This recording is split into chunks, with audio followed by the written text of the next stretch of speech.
안녕하세요. 저는 지옥행 열차 티켓을 제 손으로 끊고 탈 뻔하다 그 입구에서 간신히 뒤돌아서 나온 30대 여자입니다. 아직도 그때 그 결혼을 했더라면 어떻게 됐을까 하고 상상하곤 하는데 그때마다 치가 다 떨릴 정도로 몸서리가 다 처집니다. 몸서리가 다 처질 만큼 치가 떨렸던 저의 파혼 과정 한번 들어보실래요? 저와 남자친구는 3년을 연애한 사이였어요. 남자친구는 34살, 전 29살. 결혼을 생각해야 하는 나이였던 것도 맞지만 남자친구와 결혼 결정을 하게 된 것은 오직 나이만은 아니었죠. 3년이란 시간 동안 제가 봤던 남자친구는 다정했고 밝았으며 한결같았어요. 훗날 이런 남자가 내 아이의 아빠가 된다면 더없이 좋겠다는 생각을 하는 순간들이 많았고 그런 생각들이 짙어질수록 결혼이라는 단어가 낯설지 않게 느껴졌습니다. 그런 저의 생각들이 얼마나 잘못된 생각이고 크나큰 착각인지 알게 된 것은 그리 멀지 않은 어느 날이었죠. 저와 남자친구는 결혼 약속과 함께 식을 올릴 시기까지 생각하고 있었어요. 하지만 결혼 이야기가 오갈 당시 예비 시부가 오랜 지병으로 인해 돌아가시는 바람에 결혼은 자연스럽게 1년이 미뤄지게 되었어요.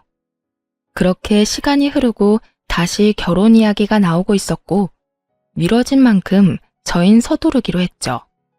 남자친구는 외동이었는데 예비 시모는 장례식장에서 잠시 인사만 나눠봤을 뿐 제대로 만나 인사를 나눈 적이 없었어요.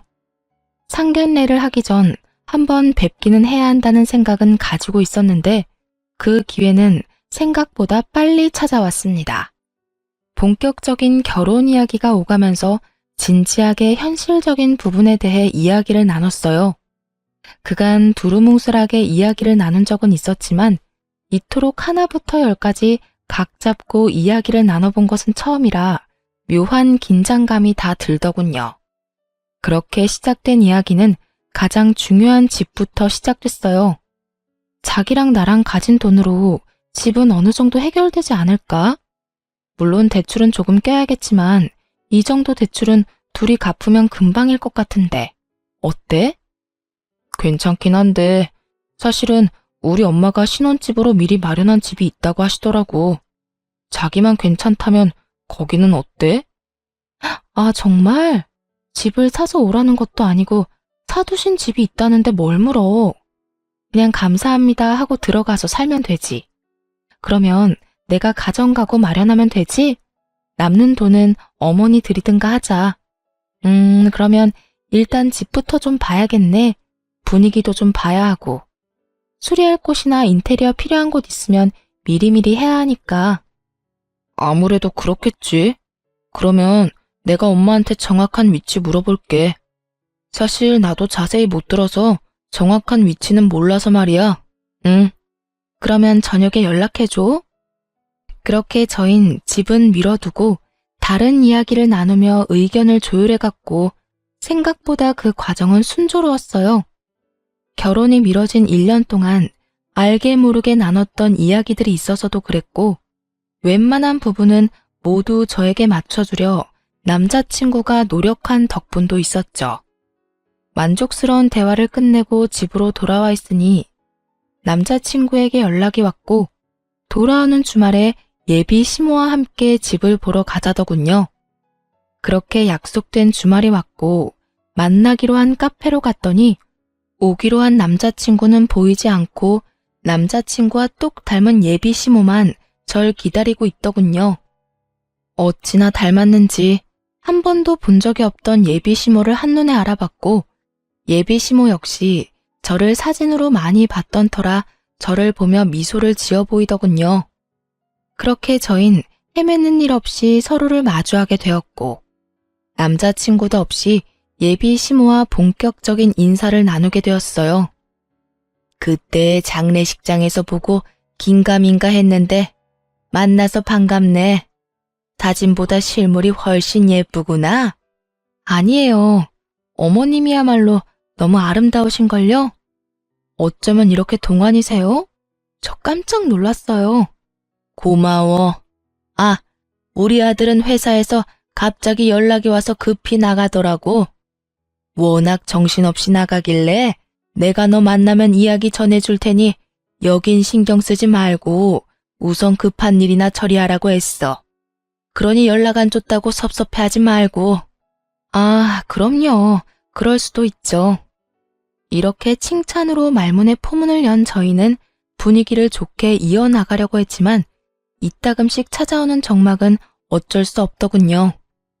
또다시 찾아온 정막에 마른 침만 삼킬 때쯤 예비 시모는 곧잘 마시던 커피를 내려놓더니 먼저 말을 꺼내더군요. 이야기 다 들었지? 집은 그렇게 하기로 했고 가정가구는 알아서 준비하면 될 것 같아. 그리고 번거로운 절차나 형식은 다 생략했으면 하는데 괜찮지? 아들한테 들으니 요즘엔 그렇게 하는 게 트렌드라고 해서 말이야. 조금 의아했어요.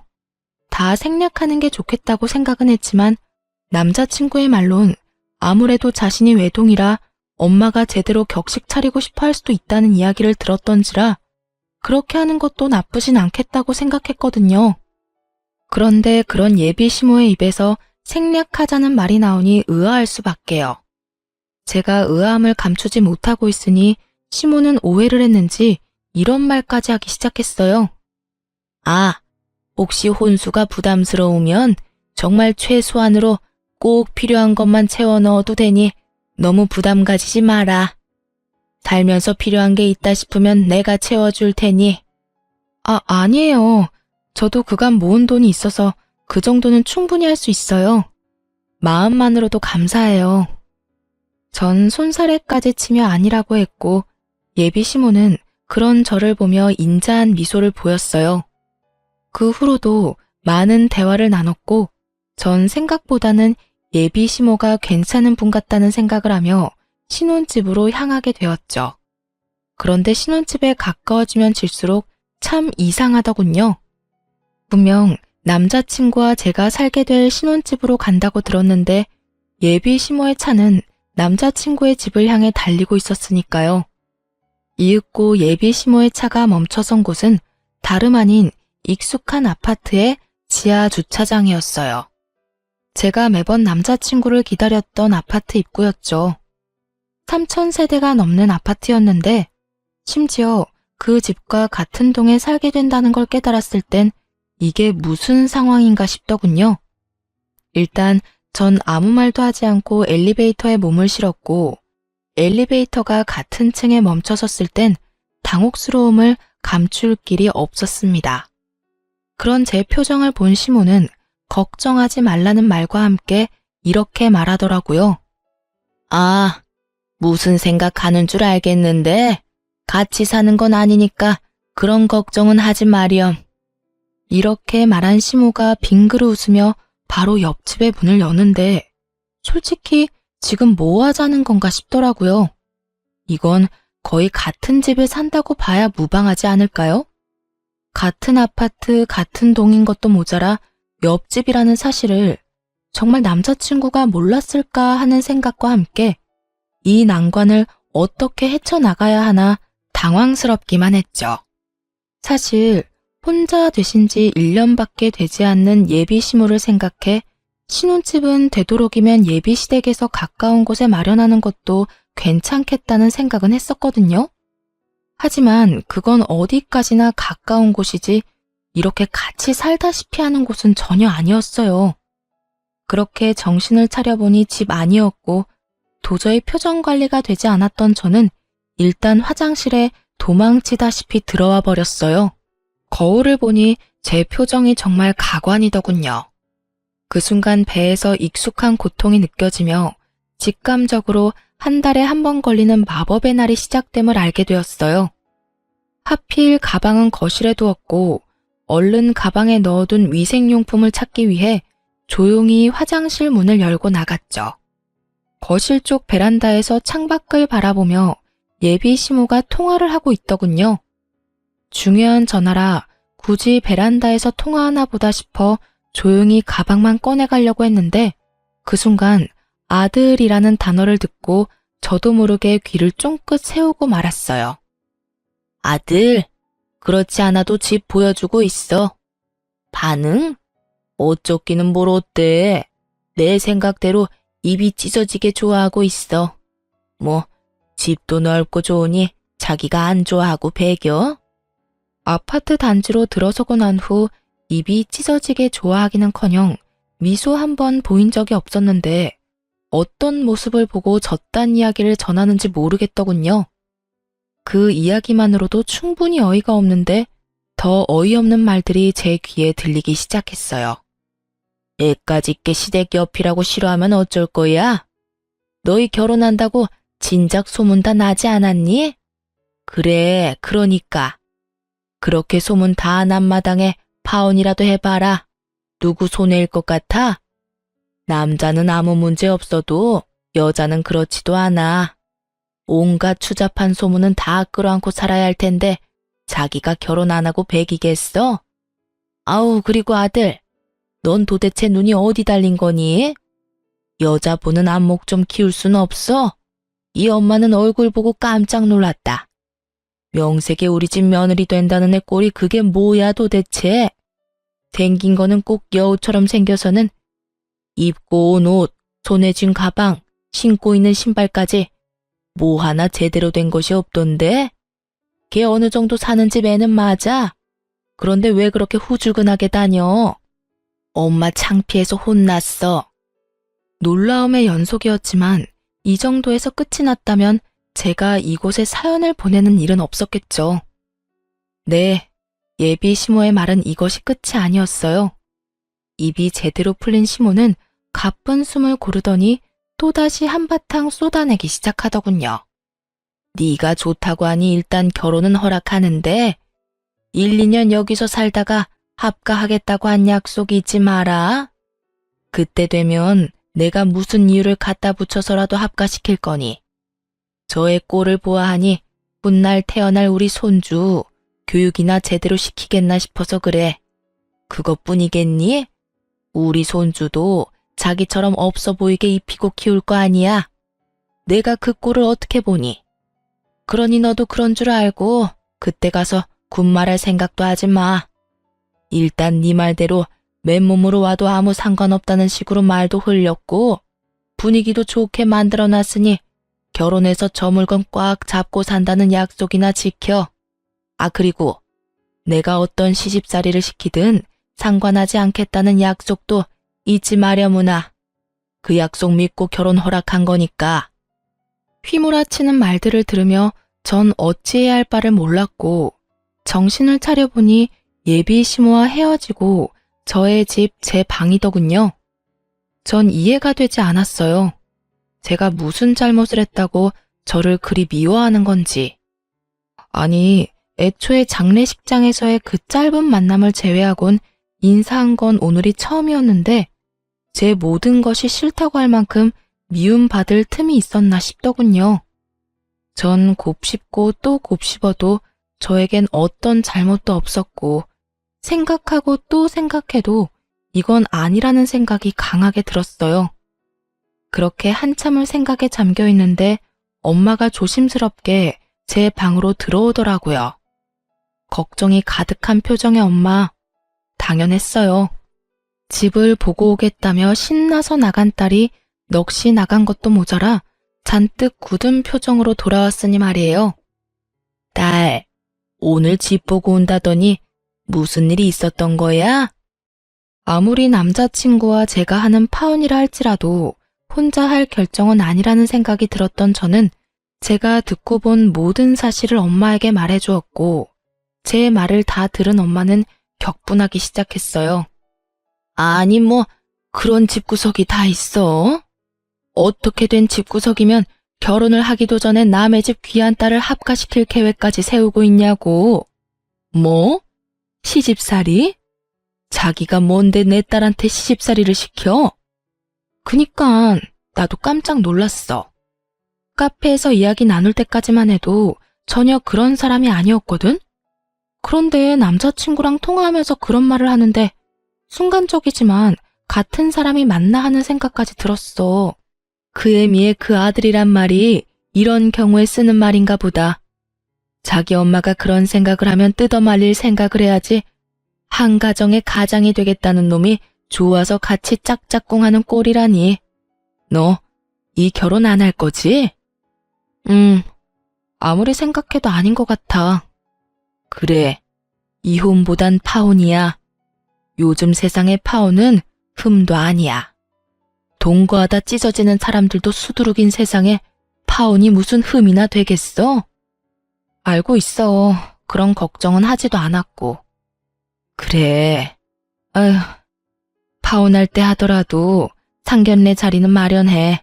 그 뻔뻔한 여자 얼굴은 한번 봐야겠으니. 파혼까지 하는 마당에 굳이? 왜 그런 시간 낭비를 해야 해? 시간 낭비되지 않게 알찬 시간 보내고 올 거니까 넌 잔말 말고 자리나 마련해. 그 순간 엄마의 눈은 반짝이고 있었고 전 엄마의 말대로 상견례 약속까지 잡게 되었어요. 상견례 날이 다가오고 모든 사실을 전해들은 아빠가 역정을 내며 그 집구석 박살을 내버리겠다고 한바탕 난리가 났더랬죠. 딸바보 아빠가 제 앞에서 그렇게 화낸 걸 본 적이 없었는데 엄마의 눈빛에 다시 순한 양이 되어선 엄마와 저만 상견례 자리로 향하게 되었죠. 아빠가 참석하지 않은 사실을 당일에야 알게 된 예비 시모는 눈에 보일 정도로 인상을 찌푸리고 있었지만 그 온화한 말투는 잃지 않고 있더군요. 엄마는 예비 시모의 모든 말들을 건성으로 대답한 채 주문을 했고 주문을 마친 엄마는 준비한 말들을 쏟아내기 시작했어요. 애들 신혼집 이야기는 들었습니다만 제 생각엔 34평은 좀 작은 것 같네요. 그러지 말고 이렇게 하는 건 어떨까요? 저희도 놀고 있는 집이 한 채 있는데 그 집에서 애들 시작하게 하는 걸로요. 엄마는 손을 닦고 있던 물수건을 내려놓으며 말했고 시모는 당황한 듯 눈썹을 들썩이며 답을 하더군요. 예? 34평이면 둘이 살기엔 부족함이 없을 텐데요. 아니 평수는 떠나서 위치도 좋고 집값도 꽤 나가는 곳이라 미리 받아두면 애들 앞으로 사는데도 도움이 될 겁니다. 그러니 집은 원래 계획대로 하는 게 좋을 것 같네요. 그런 거라면 걱정하지 않으셔도 되는 게 저희가 가지고 있는 집도 가격은 만만치 않아서요. 위치가 어디쯤인가요? 아시죠? 땡땡동의 땡땡땡 아파트. 거기 50평대라 살기는 더 좋을 거예요. 위치가 더 좋은 건 물론이고요. 이 정도는 돼야 애들 앞날에 도움 정도는 되지 않을까요? 누가 봐도 제 말이 맞을 텐데요. 엄마는 작정을 한 듯 눈 한 번 피하지 않고 예비 시모의 말에 대응하고 나섰고 예비 시모는 이런 상황은 전혀 예상하지 못한 듯 차가운 물만 마시고 있더군요. 어느 아파트인지 들은 남자친구가 적잖게 당황한 듯 말까지 더듬기 시작했죠. 거기 혹시 미연이가 지금 사는 곳 아니에요? 왜 아니야? 맞아. 내가 말한 노는 집이 사실은 우리 집 위층이야. 층간소음 때문에 고생 꽤 했었는데 윗집 이사 간다는 소식 듣고 그냥 사버렸거든. 와봤으니 알 테지만 전망도 좋고 교통편도 좋고 여러모로 지금 계획하고 있는 집보단 낫지 않겠어? 그래요. 엄마가 말한 빈집은 저희 집 위층으로 엄마의 말대로 꽤 긴 시간 층간소음으로 고생을 하고 있었는데 윗집이 나간다는 소식과 함께 그냥 그 집을 사버렸던 것이었습니다. 그 당시 집에 여윳돈이 있기도 했고 그땐 집값이 지금처럼 비싸진 않았던 터라 부담이 되긴 했어도 큰 고민 없이 내린 결정이었죠. 그 뒤론 세입자를 가려가며 받고 있었고요. 엄마의 말이 끝나자 남자친구는 다시 입을 다물어 버렸고 예비 시모는 목에 핏대까지 세우며 엄마에게 따지고 들더라고요. 그건 완전 처가살이와 마찬가지 아닌가요? 제 아들이 뭐가 모자라서 처가살이를 해야 하는 건가요? 왜 우리 귀한 외동아들이 처가살이를 해야 하냐고요? 목에 핏대까지 세우며 노발대발하는 예비 시모와는 달리 엄마는 무서울 정도로 평정심을 유지하며 말을 했어요. 자식이 하나든 둘이든 기약인 매 한 가지인데 왜 우리 딸은 그딴 집에서 살게 하려고 했나요? 시집살이나 다름없는 그딴 집에서 말이지요. 엄마의 말에 예비 시모는 코웃음을 치며 이렇게 말하더군요. 그거야 남자하고 여자하고 같나요? 여자는 시집 오면 죽어서도 시댁 귀신인데 당연히 시댁 가까이 있어야 하는 거 아닌가요? 그리고 양가 부모님 다 계시는 그쪽 상황과는 달리 전 작년에 애 아빠도 떠나보내고 저 혼잔데 그 정도 욕심 정도는 좋게 봐주실 수도 있잖아요. 예비 시모는 말이 끝나자 남자친구는 머리를 긁적이며 자기 엄마 편을 들고 나서더라고요. 그래요, 장모님. 아버지 돌아가신 지도 얼마 안 돼서 한동안은 제가 가까이에서 지내고 싶어요. 그러니 조금만 이해 부탁드립니다. 제가 장모님 소중한 딸 귀히 여기고 아끼며 잘 살겠습니다. 귀히 여긴다는 말을 듣고 있는데 저도 모르게 피식 웃음이 터져나오고 말았어요. 귀히 여겨? 한동안? 너는 한동안이 한평생이야? 1, 2년만 살다가 너희 집으로 합가할 거란 말은 왜 쏙 빼? 내가 싫든 좋든 무조건 합가할 계획까지 다 세웠잖아. 그게 무슨 말이야? 합가라니. 그런 계획은 세운 적도 없고 생각해 본 적도 없어. 뻔히 다 알고 있는데 절대 아니라고 발뺌을 해대는 남자친구를 향해 무서운 표정을 한 엄마가 또박또박 큰 소리로 말했어요. 절대 아니라고 하니 우리가 말하는 집에 들어와서 살아도 상관없지. 사돈 될 집이나 남편 될 놈이나 하고 있는 꼴을 보니 내가 안 되겠다 싶어서 그래. 가진 건 쥐뿔도 없으면서 거치장 하는 데만 정신이 팔려서는 내가 딱 보아하니 지방 거덜내는 건 시간 문제일 것 같아서 그래. 아, 그리고 앞으로 태어날 손주도 걱정이지. 그딴 집에서 애 교육이나 똑바로 하겠어? 아무래도 걱정되어서 내가 옆에다 끼고 키워야지 원. 둘은 익숙한 말을 그대로 돌려받은 후에야 비로소 그때 제가 듣고 있었던 걸 눈치챘더라고요. 남자친구는 안절부절 못하고 제 눈치를 살피는 반면 시모는 붉어진 얼굴로 저를 쏘아보며 묻더군요. 다 들었던 거니? 네, 공교롭게도 다 들어버렸네요. 시집살이를 호되게 시킨다는 말까지 다 들어버렸는데 어쩌죠? 전 추후도 그 호되다는 시집살이를 당해줄 생각 따위는 없어서요. 이 음흉한 년, 어디서 보고 배운 것 없이 남의 통 하나 엿들어? 하여튼 이래서 가정교육이 중요하다니까. 예비 시모는 욕설까지 섞으며 저에게 화를 내기 시작했고 그런 모습을 그냥 두고 보고만 있을 저희 엄마가 아니었습니다. 생긴 대로 논다더니 천박하게 생겨서는 말하는 꼴도 생긴 그대로네. 어디서 년자를 입에 올려? 뭐? 천박? 너 말 다 했어? 난 더는 당신 같은 천박한 사람이랑 말 섞고 싶지 않은데 어쩌지? 너 이제 어떻게 할 거야? 내 딸이랑 결혼할 거야 말 거야? 엄마는 궁시렁대고 있는 예비 시모를 무시한 채 남자친구에게 물었고 우물쭈물 눈치만 살피던 남자친구는 고개를 푹 숙인 채 이렇게 말하더군요. 장모님 뜻에 따르겠습니다.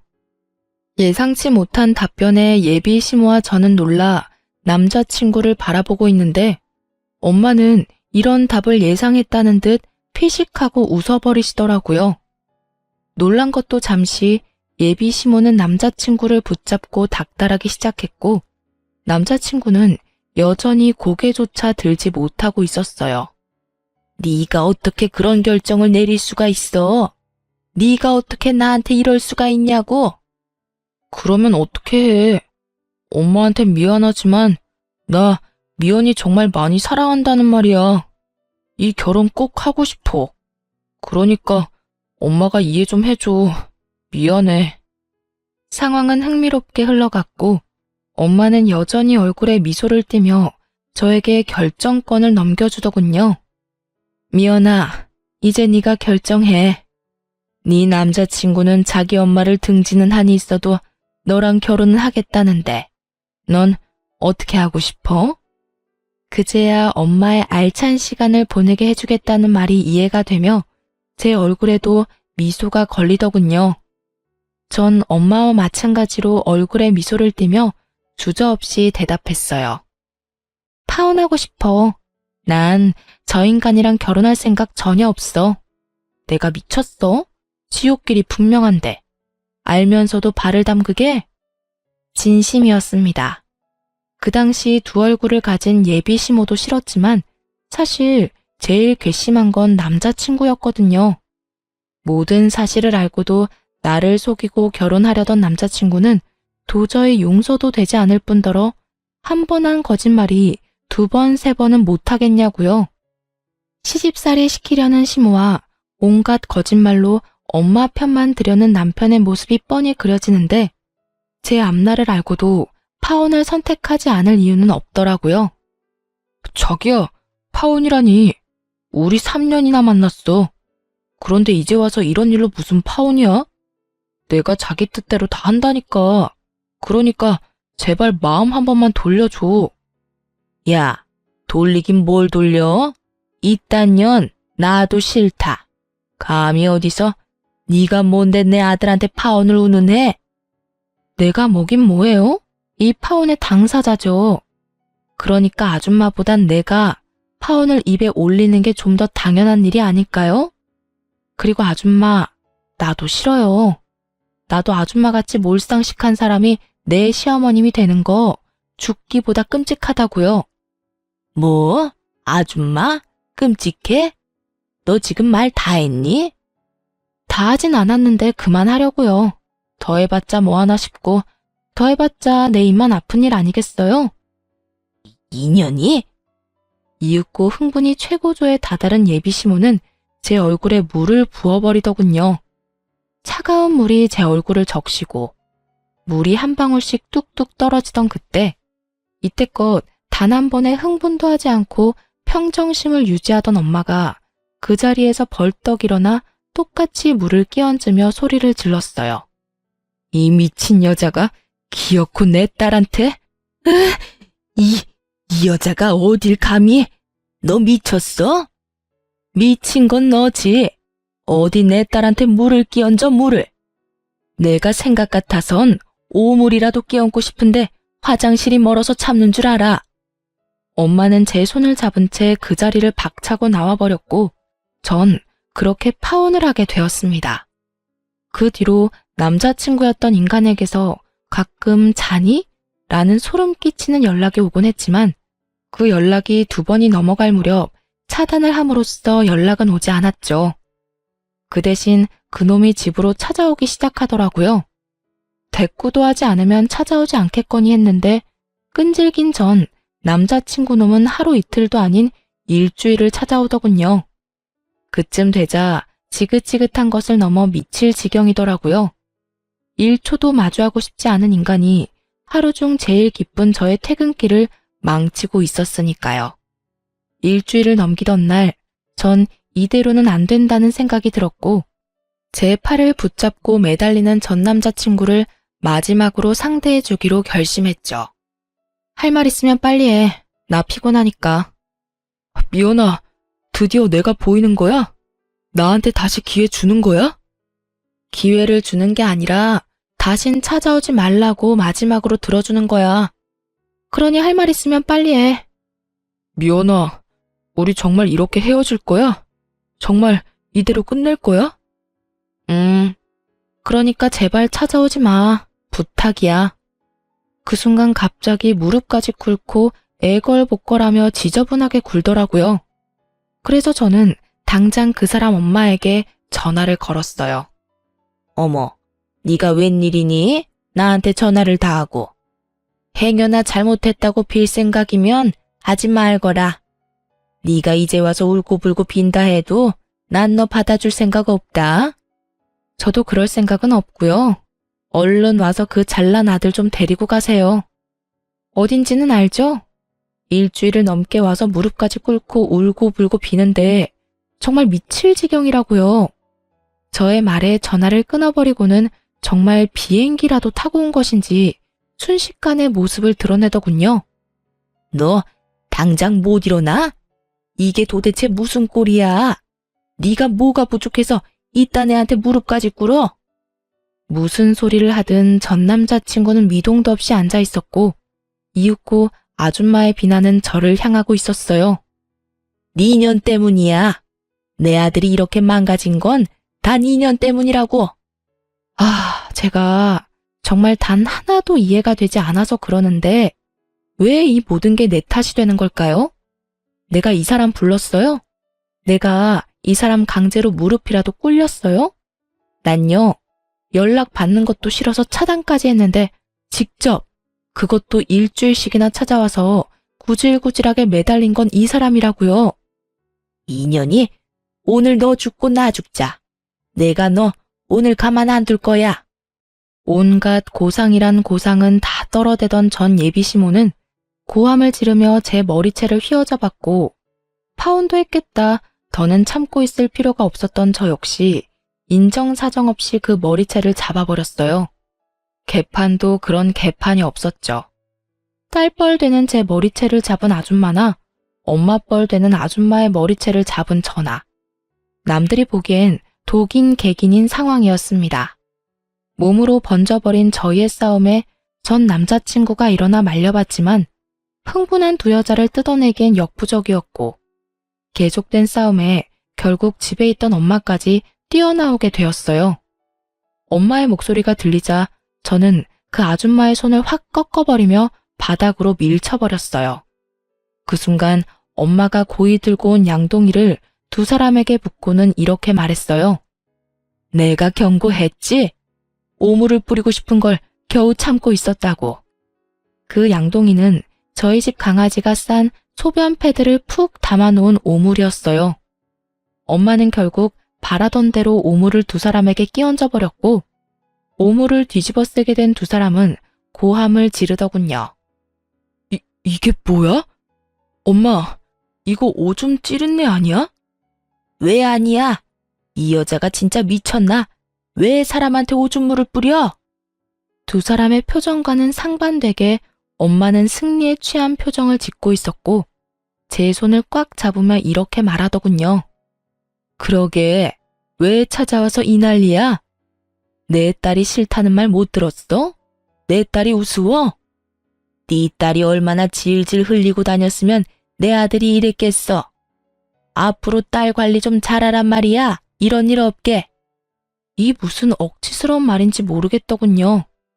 투명인간 취급을 해도 찾아와서 귀찮게 군 인간이 누군데 저딴 말을 짓거리는 건지. 입으로 나온다고 해서 다 말이 아니란 걸 그날 처음 알았지 뭐예요? 더불어 사람 입에서도 개소리를 할 수 있다는 사실도요. 엄마는 코웃음을 치며 말했습니다. 까고 있네 정말. 내가 웬만하면 상스러운 말 쓰기 싫어서 참고 또 참았는데 너 같은 건 욕 없인 대화가 안 되겠네. 야, 이 미친년아, 정신 차려. 내 딸이 흘린 게 아니라 네 아들이 내 딸 못 잊어서 미쳐 날뛰는 거야. 알겠어? 그러니까 네 아들 다리 몽둥이를 꺾어버리든 누나를 뽑아버리든 그건 알아서 하고 불구를 만들어서라도 우리 눈앞에 보이지 않게 해. 다시 한번 내 딸 앞에 얼씬거리는 날엔 경찰에 신고할 테니 그런 줄 알아. 엄마는 욕이라곤 모르는 사람인 줄 알았는데 생각보다 엄마의 욕은 화려했고 경고는 강했어요. 그 이후 그 인간들의 소식은 들을 수도 없었으니까요. 그렇게 5년이란 시간이 흘렀어요. 그동안 저는 좋은 사람을 만나 결혼도 하고 이제 300일이 되어가는 딸을 키우며 그 누구보다 행복하게 살아가고 있었어요. 그런데 얼마 전 딸이 감기에 걸려 동네 인기 있는 소아과에 딸과 함께 방문하게 되었어요. 진료를 기다리며 딸을 보고 있는데 소아과 문이 열리더니 익숙한 두 사람이 들어오더군요. 네, 맞습니다. 익숙한 두 사람은 5년 전 시모가 될 뻔했던 여자와 남편이 될 뻔했던 남자였어요. 두 사람은 100일이 갓 넘어 보이는 아기와 함께였는데 표정이 좋아 보이진 않더라고요. 사실 지금의 남편과 결혼할 때 딱 한 가지 고민이 있었어요. 그 사람이 신혼집으로 본인이 살던 집에서 시작하자고 말했는데 하필이면 예전 제 시댁이 될 뻔했던 집과 정말 가까웠거든요. 하지만 설마 마주칠까 하는 마음이 있기도 했고 마주친다 한들 이미 끝난 사이인데 무슨 상관이냐 싶어 고민 끝에 그냥 살기로 한 것이었는데 다른 곳도 아닌 소아과에서 마주칠 줄은 꿈에도 몰랐던 거죠. 두 사람은 저를 발견하지 못한 듯 서로에게 언성을 높이며 대화를 하고 있더라고요. 이게 뭐야? 일도 제대로 못하고. 이게 다 엄마 때문이야. 이게 왜 또 내 탓이야? 엄마 말처럼 멍청한 애 찾아서 결혼했으면 잘해주기라도 했어야지. 설득하는 것도 아니고 강제로. 그것도 애 낳자마자 합가라니 나 같아도 싫겠다고. 거기에다 출산한다고 몸도 성치 않는 사람 그렇게 쥐잡듯이 잡으니 걔가 안 도망가고 버텨? 나라고 그럴 줄 알았겠니? 애도 낳았겠다. 애 위해서라도 참고 살 줄 알았더니 그리고 말은 바로 해라. 멍청하기는. 멍청한 애가 이혼할 때 위자료를 그렇게나 뜯어간다니? 애도 딱 주고 가는 거 봐. 보통 내기가 아니라고. 넌 어떻게 그딴 애를 데리고 와서는 아휴, 너 때문에 이 나이에 이게 무슨 고생이야? 누구 탓을 하는 거야 지금? 좋은 베이비시터 구하면 뭐하냐고.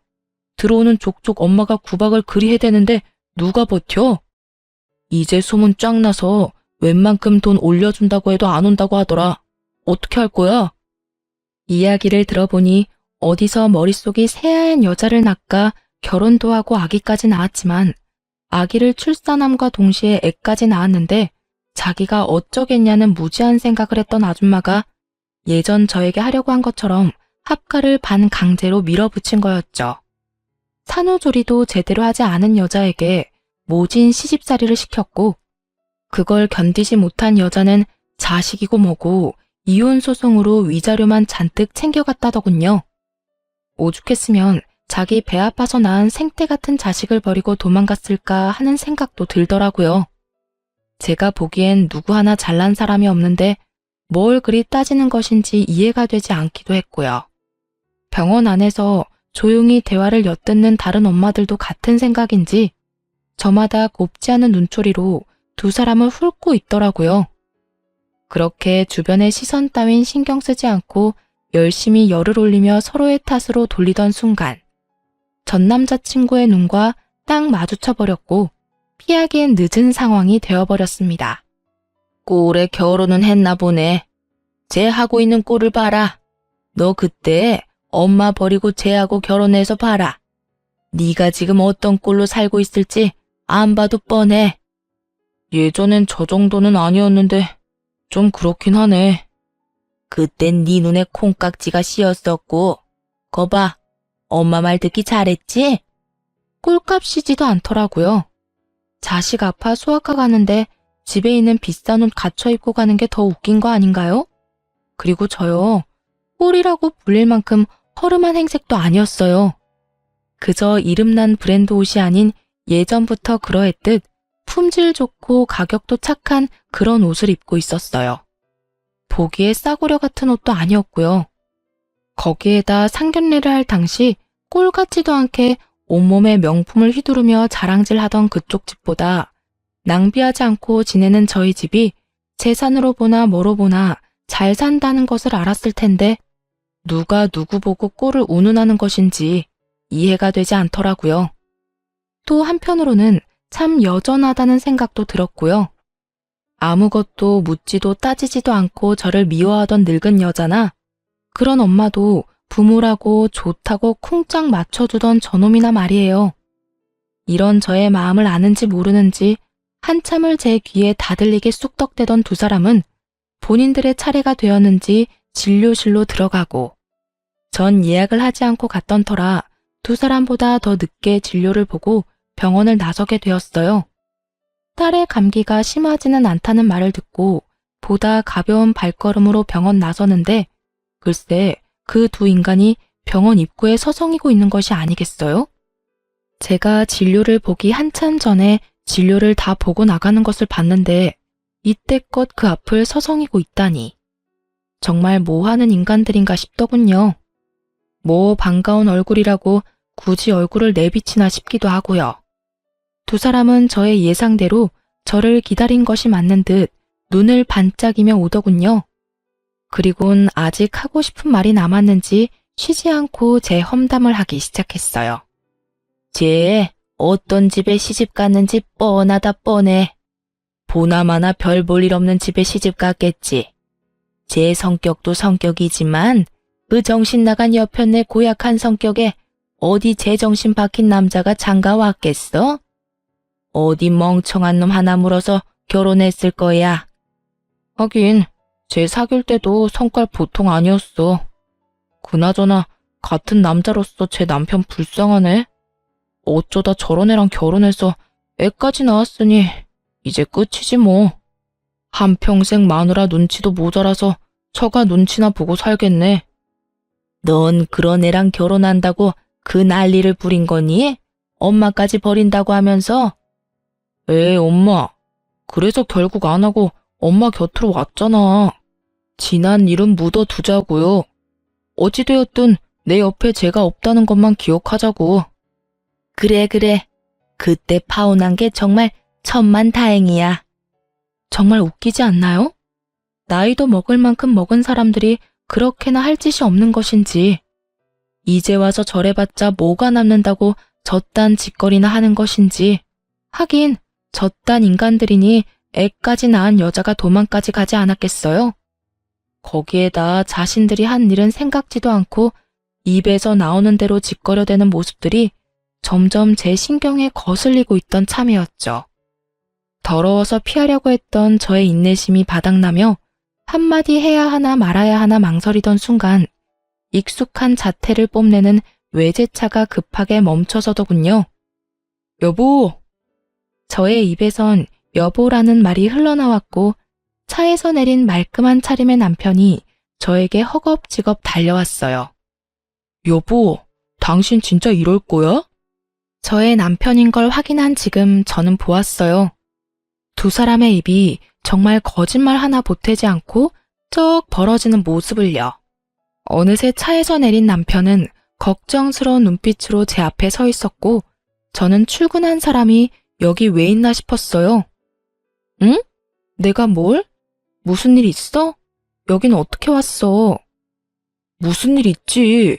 병원 갈 거면 나한테 말하라고 했잖아. 내가 같이 간다고. 왜 혼자 왔어? 병원이 천리말리 있는 것도 아니고 걸어서 충분히 올 수 있으니까 그냥 왔지. 그나저나 당신 오늘 이혼 상담 있다고 하지 않았어? 중요한 분이라고 준비 오래 했었잖아. 그건 어떻게 하고 여길 와? 지금 그깟 클라이언트가 중요해? 우리 집 두 여자가 나도 없이 병원에 갔다는데 어쩐지 장모님한테 전화드리고 싶더라니. 장모님한테 당신 병원 갔다는 말 듣자마자 상담 다 미루고 왔어. 네, 제 남편은 보시다시피 팔불출이고 꽤 능력 있는 변호사예요. 오늘 중요한 분과 상담이 있다길래 일부러 아무 말도 하지 않고 딸과 함께 병원에 왔던 것인데 남편이 결국 알고 득달같이 쫓아왔던 것이었어요. 남편은 자연스럽게 저의 품에 있던 딸을 받아 안았고 곁눈질로 두 사람을 보니 여전히 벌어진 입을 다물지 못하고 있더군요. 그랬겠죠. 두 사람은 제가 변변치 못한 남자랑 결혼해 대접, 대우 이런 것은 꿈도 못 꾸고 그저 애 하나 보고 사는 그런 불행한 꼴을 기대하고 있었던 것 같은데 제가 이리 사랑받으며 살고 있으니까요. 그 순간 귀히 대하겠다는 전 남자친구의 말이 왜 생각이 났는지는 모르겠지만 전 누가 보아도 귀히 대접을 받고 있었어요. 내가 이럴까봐 당신한테 말 안 한 거야. 다음부턴 절대 그러지 마. 병원 오는 게 뭐 힘든 일이라고 일까지 내팽개치고 와. 애 데리고 병원 오는 거 충분히 힘든 일이야. 그거 보통 일이 아니라고. 그러니까 내가 일도 내팽개치고 이렇게 달려오는 거 싫으면 다음부턴 미리미리 말해줘. 10분 전이라도 되니까 미리 말만 해. 괜히 혼자 애 데리고 고생하지 말고. 당신 출산하고 손목도 안 좋잖아. 그래서 걱정이 너무 돼서 그래. 남편은 제 손을 잡고 흔들며 애교를 부렸고 전 하는 수 없이 웃고야 말았죠. 제가 웃으니 남편도 방긋 웃어 보였고 저에게 이제 차에 타라는 듯 자연스럽게 뒷문을 열어주었어요. 전 누구보다 자연스럽게 그 차에 쏙 타버렸고요. 그 순간 두 사람의 표정이 어땠는 줄 아세요? 믿을 수 없다는 눈빛과 함께 절망적인 표정을 짓고 있더라고요. 품에 안은 아기는 쉴 새 없이 울고 있었고요. 그 순간 제 마음에 통쾌함이 가득했다면 제 심보가 너무 고약한 걸까요? 남들 생각이 어떻든 전 그 순간 참 통쾌했어요. 그렇게 사람 면전에 두고 온갖 무시와 핀잔을 해대더니 실상은 전 이렇게 사랑받고 있고 입이 마르도록 욕하던 그 꼴이 자신들이 처한 꼴이었으니까요. 그렇게 차에 탄 제가 통쾌함에 미소 짓고 있는데 남편이 차에 타려고 문을 열며 이렇게 외치더라고요. 안 되겠어. 우리 당장 차 한 대 더 사자. 당신 타고 다닐 차 있어야겠어. 아니면 이 차 줄까? 이 차 탈래? 이렇게 저의 팔불출 남편은 자신도 모르는 사이에 저의 복수의 마침표를 찍어주었어요. 전 이런 팔불출 남편과 아주 행복하게 잘 살고 있습니다. 남편은 앞서 말했듯이 저에게 다정하고 혹여나 제 손에 가시라도 박히는 날엔 저보다 더 아파해주는 그런 남자예요. 이런 남편이 무엇보다 좋았던 것이 있었는데요. 그건 바로 부모님을 존경한다는 것이었어요. 남편의 존경을 한 몸에 받을 만큼 시부모님은 존경받아 마땅한 좋은 분들이셨고 그런 좋으신 분들을 존경하고 섬기는 남편이 참 멋져 보이더라고요.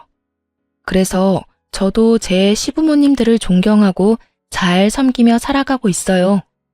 남편은 시부모님을 존경하는 만큼 저희 부모님께도 바쁜 시간을 쪼개고 쪼개 잘하려고 노력해 주더라고요. 가끔 저러다 잘못되겠다는 생각이 들 정도로 하루 24시간을 참 바쁘게 사는 사람인데 그런 사람이 저희 부모님까지 잘 챙겨주니 진심으로 고맙다는 마음이 들더군요.